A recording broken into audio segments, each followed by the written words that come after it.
তবে আপনারা দেখছেন যে কিভাবে হচ্ছে আপনারা যে আপনাদের ইউজার প্যানেল, ওয়েবসাইটে ইউজার প্যানেল এবং অ্যাডমিন প্যানেল সেট আপ করবেন, সেটাই দেখছিলেন। আজকে আমরা দেখব কিভাবে এই ইউজার প্যানেল এবং অ্যাডমিন প্যানেলকে আপনাদের ডাটাবেসের সাথে কানেক্ট করবেন। এর জন্য কি করতে হবে, গুগল ক্রমে চলে আসবেন, ফোন থেকে, কম্পিউটার থেকে, ল্যাপটপ থেকে, ডেস্কটপ থেকে, যে কোনো ডিভাইস থেকে চলে আসতে পারবেন। যারা চ্যানেলে নতুন আছেন সাবস্ক্রাইব করে সাবস্ক্রাইব করে দেবেন। এরপর এখান থেকে লিখবেন ফায়ারবেস, FIRE ফায়ারবেস লিখবেন। এই যে ফায়ারবেস লেখার পরে দেখবেন যে এখান থেকে চলে আসবে এরকম ওয়েবসাইট চলে আসবে। একটু লোড নিতে সমস্যা হচ্ছে আমাদের ওয়েবসাইটে। এখান থেকে ফায়ারবেস চলে আসার পর এই যে প্রথম যে ওই সাইটটা আছে এটা চলে আসবেন আপনারা। জাস্ট এটার লিঙ্কটা হচ্ছে আমাদের ডিসক্রিপশনে থাকবে, সো আপনারা ডিসক্রিপশন থেকে ক্লিক করে আপনারা এখানে চলে আসতে পারেন।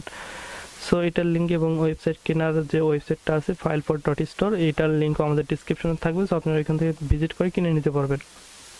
এরপরে নিচে চলে আসবেন, তারপরে গেট স্টার্ট ইন কনসোলে ক্লিক করে দেবেন। এখান থেকে ক্লিক করে দেওয়ার পর লোড নেবে। লোড নেওয়ার পর হচ্ছে আপনারা গেট স্টার্ট ফায়ারবেস প্রজেক্ট এখানে ক্লিক করবেন। এরপর হচ্ছে আপনারা নাম দিয়ে দিবেন, জাস্ট এখান থেকে প্রজেক্টের নাম দিয়ে দিবেন। জাস্ট আমি হচ্ছে টপ আপ দেই, টপ আপ।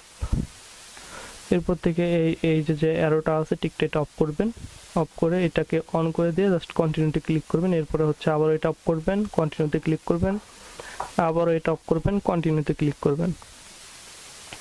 এরপরে লোড নেবে কিছুক্ষণ। সো লোড নেওয়ার পর আমাদের যে ইয়েটা আছে প্রজেক্টটা ক্রিয়েট হয়ে যাবে। সো যারা আমাদের চ্যানেলের নতুন অডিয়েন্স আছেন, চ্যানেলটা সাবস্ক্রাইব করেন না, এখন চ্যানেলটা সাবস্ক্রাইব করে দেবেন। আর যারা সাবস্ক্রাইব করছেন তাদেরকে অসংখ্য অসংখ্য ধন্যবাদ। সো এই পর্বে আপনারা দেখবেন যে কিভাবে হচ্ছে আপনাদের অ্যাডমিন প্যানেল এবং হচ্ছে ওয়েবসাইটের সাথে আপনারা কিভাবে ডাটাবেসটা কানেক্ট করবেন এবং আপনাদের ওয়েবসাইটে যারা অর্ডার করবে সেই আপনাদের রিয়েল ইউজারের সাথে কিভাবে হচ্ছে অর্ডারগুলো দেখবেন। তো এখন যে ডাটাগুলো আছে এগুলো কিন্তু আপনাদের না। যখন আপনারা ফায়ারবেসটা কানেক্ট করবেন, ডাটাবেসটা কানেক্ট করবেন সাকসেসফুলভাবে, তখন হচ্ছে আপনাদের ডাটার সাথে কানেক্ট হয়ে যাবে। তখন আপনারা রিয়েল অর্ডার হিস্ট্রি দেখতে পারবেন এবং আপনাদের অর্ডারগুলো আপনারা ম্যানেজ করতে পারবেন। সো এর জন্য কি করতে হবে, ফার্স্টে হচ্ছে চলে আসবেন আপনার ডাটাবেসে। ডাটাবেস আসার পর হচ্ছে এখান থেকে চলে আসবেন হচ্ছে আচ্ছা ডাটাবেস অ্যান্ড স্টোরেজে ক্লিক করার পর এইখান থেকে রিয়েল টাইম যে ডাটাবেসটা আছে এখানে ক্লিক করে দেবেন। এখানে ক্লিক করে দেওয়ার পর আপনারা হচ্ছে একটু ওয়েট করতে হবে। ওয়েট করার পর দেখবেন যে এখান থেকে ক্রিয়েটেড ডাটাবেস লেখা চলে আসবে। ক্রিয়েটেড ডাটাবেস লেখা চলে আসলে এখান থেকে লোড নেবে কিছুক্ষণ। লোড নেওয়ার পরে হচ্ছে এখান থেকে কিছু লোড নেবে, এতক্ষণ লোড নিতে নিতে নেক্সটে ক্লিক করবেন। নেক্সটে ক্লিক করার পর এনেবলে ক্লিক করবেন। এনেবলে ক্লিক করার পর এইখান থেকে আবারও লোড নেবে। এরপর রুলসে চলে আসবেন রিয়েল টাইম ডাটাবেসের। এরপর হচ্ছে এখান থেকে যে ফলসটা আছে এই ফলস দুইটাকে হচ্ছে ট্রু লিখবেন আপনারা।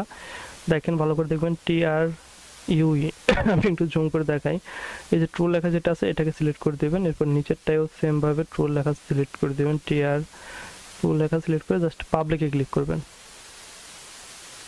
আমাদের রুলসটা পাবলিক হয়ে গেছে। জাস্ট এখন কি করতে হবে, আমরা চলে আসবো আবার এইখানে চলে আসার পর দেখবেন যে এখান থেকে সিকিউরিটি আছে। এরপরে হচ্ছে অথেন্টিকেশনে চলে আসবেন সিকিউরিটির থেকে। এরপরে হচ্ছে আবার লোড নেবে, জাস্ট গেট স্টার্টে ক্লিক করবেন। ক্লিক করার পর একটু লোড নেবে। লোড নেওয়ার পর ইমেল অ্যান্ড পাসওয়ার্ডে ক্লিক করবেন। জাস্ট এটাকে ফার্স্টে ওপেন করে দিয়ে ইনেবল করে দিবেন। ইনেবল করে দিলাম। ইনেবল করে দেওয়ার পর হচ্ছে এখানে আর কোনো কাজ নেই আমাদের। ইনেবল করছি। ইনেবল করার পর হচ্ছে আমরা হচ্ছে ব্যাক করব। এখান থেকে আমাদের আর কোনো কাজ নেই, জাস্ট আমরা হচ্ছে